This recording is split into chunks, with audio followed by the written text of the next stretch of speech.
Halo. Mambo vipi Kido Dizonga? Poa, niambie. Umesikia mwanetu kahukumiwa miaka 30? Mwanetu yupi huyo? Si yule jirani na Fundi TV. Ha? Kid.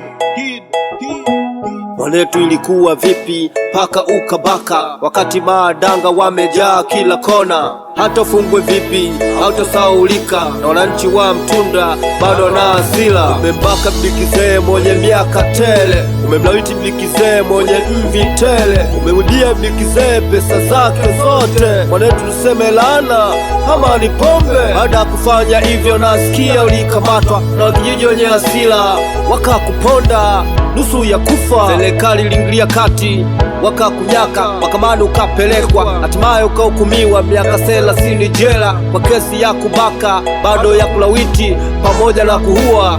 Usichokijua yule bibi alikufa, alipelekwa hospitali, alishindikana, kila kukishonwa kuna atatuka haja muda wote mpaka kufa.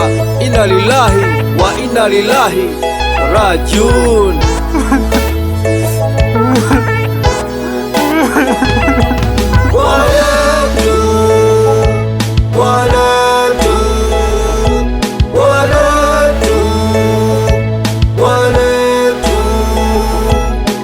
Haya aliyofanya mbona yamekuchafua, hata tukiomba dua utasamehewa.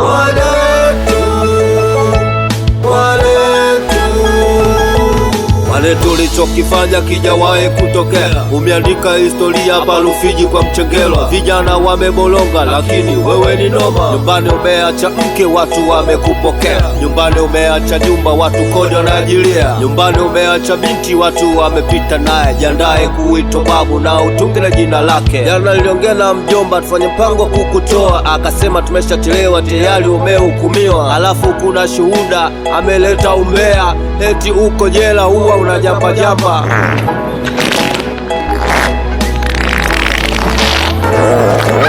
Eti una losto ya ganja, kangala pamoja na bia, na umemisi visukula ila unaweza kupata. Na ndo maana unafua boksa za Nyapala, na ndo maana unafua boksa za Nyapala. Ulichomtenda bibi nawe umegeuzwa bibi, malipo ya dhambi yako hapa hapa duniani.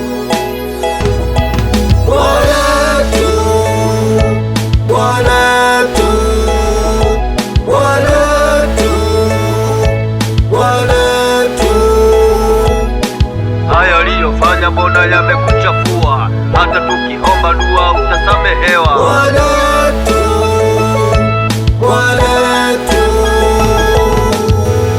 Mwanetu umezingua tena kinoma mwanetu. Vijana kama wewe wakiwa 10 mtaani, tunapoteza nguvu ya taifa. Familia yako bado tunaitembelea, lakini familia yako imesambaratika yote, mama kwake na watoto kwake, na nyumba yako ya ulisi inakaribia kubomoka. Kilichokuwa salama ni zile nyimbo tulizoimba, zinaendelea kuhifadhiwa na producer wako Kido Dizonga. Kido record. Pole sana mwanetu.